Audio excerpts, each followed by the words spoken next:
Bismillah, Assalamualaikum guys, jumpa lagi di channel Duanda Saper.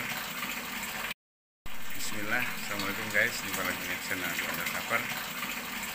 Insya Allah kita akan mendengarkan kajian tema beberapa tata zikir yang termasuk bid'ah dengan penceramah Al-Ustadz Yazid bin Abdul Qadir Jawas.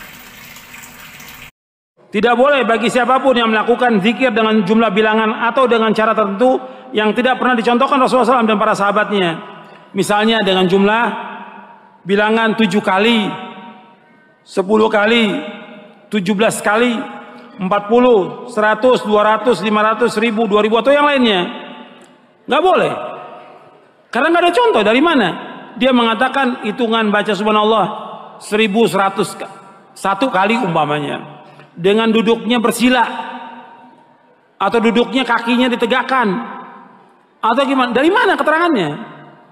Atau dengan goyang-goyang kepala, baca Allah dengan goyang kepala, dari mana keterangannya? Makanya saya sebutkan di sini. Atau dilakukan dengan cara tertentu seperti berjamaah sambil menangis, sengaja supaya menangis, atau meratap histeris, atau dengan duduk tertentu sambil bergoyang-goyang, atau dengan menggoyangkan kepala dan yang lainnya, atau diiringi dengan lagu musik. Ini semuanya adalah perbuatan bid'ah yang nggak dicontohkan oleh Rasulullah SAW. Bid'ah ini. Makanya dia meskipun banyak berzikir sampai menangis, nggak membuat dia tambah imannya kepada Allah, tambah dekat kepada Allah. Tidak. Karena apa? Yang dilakukan tidak sesuai dengan apa? Nggak sesuai dengan sunnah. Bahkan kalau antum lihat, ini termasuk talbis iblis. Talbis iblis. Al-Imam Ibnu Jauzi punya kitab namanya Talbis Iblis. Artinya pengkaburan iblis, penyesatan iblis. Jadi orang dibuat sepertinya ibadah, pada hakikatnya sudah jauh dari Islam. Jauh. Makanya kata Imam Ibnu Jauzi, di Muqaddimah saya sebutkan gini.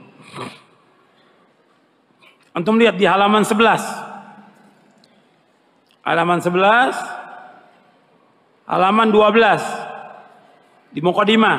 Kata Imam Ibnu Jauzi yang wafat tahun 597 Hijriah. Dia berkata, iblis menyesatkan kebanyakan orang awam dengan kehadiran mereka di majelis-majelis zikir.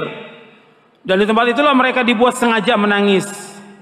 Aku mengetahui betul, banyak manusia yang hadir di sana bertahun-tahun menangis, berpura-pura khusyuk, tetapi keadaan mereka setelahnya tidak berubah sedikit pun juga. Sungguh mereka tetap bermuamalah dengan cara riba, menipu dalam jual beli, tidak mengerti tentang rukun salat, ghibah, dan durhaka kepada orang tuanya. Mereka itulah orang-orang yang terkena perangkap iblis, talbis iblis. Dan aku melihat bahwa mereka menyangka bahwa hadir di majlis zikir tersebut dan bawa tangis yang ditunjukkan akan dapat menghapus dosa-dosa yang pernah diperbuat. Ini iblis menggoda mereka dengan cara kumpul di majlis zikir sambil menangis, padahal mereka ini jauh dari Islam. Ini sudah ada pada abad ke-6. Ibnu Jauzi sudah ingatkan orang-orang yang berzikir demikian. Jadi orang bukan diajar bagaimana ibadah kepada Allah dengan benar, mentauhidkan Allah. Ajarkan akidah yang benar, tauhid yang benar, ibadah yang benar, ajarkan kepada mereka. Kalau diajarkan cuma zikir, menangis lagi. Nanti ketemu lagi bulan depan, zikir lagi, menangis lagi. Lantas gimana mereka mendapatkan ilmu yang benar dari Quran dan Sunnah? Nggak dapat ilmu, cuma zikir nangis, zikir nangis. Apa Islam cuma zikir nangis? Ajarkan mereka ilmu yang bermanfaat, al-ilmu nafi' wal amal salih. Ajarkan mereka akidah yang benar, tauhid yang benar, agar mereka paham tentang bagaimana beribadah kepada Allah benar. Bukannya zikir. Zikir dianjurkan setiap waktu, tapi dengan berjamaah sambil Nabi nggak contohkan, sallallahu alaihi wasallam. Sahabat nggak pernah mencontohkan yang demikian. Makanya kita lihat contohnya ada, atau seperti contohnya ada atau tidak. Jadi harus tahu. Kemudian juga tidak boleh seorang mengambil potongan-potongan ayat tertentu. Seperti ada orang mengajarkan kiai kepada muridnya baca ini Yasin, Yasin, Yasin 1000 kali. Supaya apa? Bisa kebal. Dari mana keterangannya? atau baca ya Latif, ya Latif, ya Latif, supaya apa? Bisa hilang. Dari mana? Ada yang bilang bisa terbang. Ini semua sesat dan menyesatkan ini. Nggak boleh seperti itu. Jadi harus sesuai dengan contoh yang diajarkan oleh Rasulullah Sallallahu Alaihi Wasallam. Jadi nggak boleh juga seorang membuat doa-doa atau zikir-zikir tertentu. Kiai atau ustadz atau habib dia buat sendiri. Doanya, zikirnya dibagi murid-muridnya. Ini kalau kamu mau selamat, ini amalan yang paling baik ini. Ada nggak yang begitu? Ada. Nggak boleh. Dia telah menjadikan dirinya sebagai apa? Sebagai Tuhan, pembuat syariat. Antum lihat ayatnya, antum lihat di sini. Allah berfirman dalam surah Asy-Syura ayat 21, "Am lahum syuraka'u syara'u lahum minad dini ma lam ya'dzan bihi Allah." Apakah mereka mempunyai sesembahan selain Allah yang menetapkan aturan agama bagi mereka yang tidak diizinkan oleh Allah SWT? Gak boleh mereka membuat sesuatu yang baru dalam agama ini yang gak ada contoh dari Rasulullah. Apakah bentuknya zikir atau doa tertentu atau bacaan tertentu yang kata mereka bisa menyelamatkan manusia? Gak bisa. Bab ini satu yang baru dalam agama, kata Nabi, "Man ahdatsa fi amrina hadza ma laysa minhu fa huwa radd." Barang siapa mengadakan sesuatu yang baru dalam agama kami, tertolak.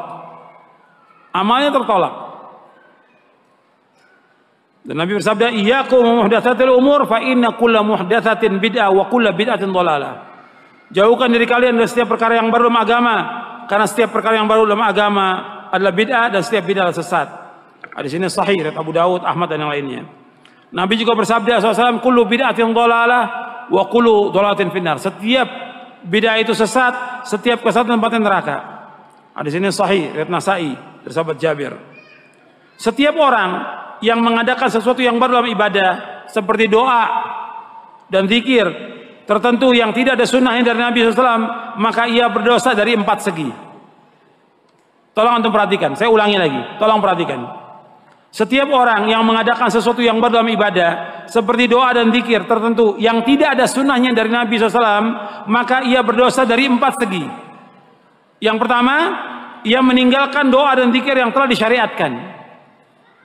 Jadi kalau dia membuat doa atau zikir yang dia buat-buat sendiri, dia karang-karang sendiri dan diberikan kepada murid-muridnya, maka yang pertama dia berdosa dari 4 segi.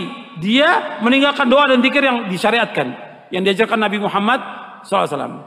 Yang kedua, dia menambah-nambah dalam syariat Islam. Menambah-nambah dalam syariat Islam. Yang ketiga, dia menyunahkan sesuatu yang tidak syar'i. Dia menyunahkan sesuatu yang tidak syar'i. Yang keempat, dia mengelabui masyarakat awam sehingga mereka menganggap hal itu boleh. Ya, orang awam dikelabui oleh dia. Disebutkan oleh Syekh Bakar Abu Zaid rahimahullah dalam kitabnya Tashihud Doa. Maka kita harus hati-hati. Kita jangan ikut-ikutan dan membuat zikir yang tertentu, nggak boleh. Alhamdulillah, Masya Allah, tabarakallah, dengan penjelasan dari Al-Ustaz Yazid bin Abdul Qadir Jawas, kita jelas ya bahwa zikir itu ada contohnya, ada sunnahnya dari Rasulullah SAW. Allahumma sholli ala Muhammad.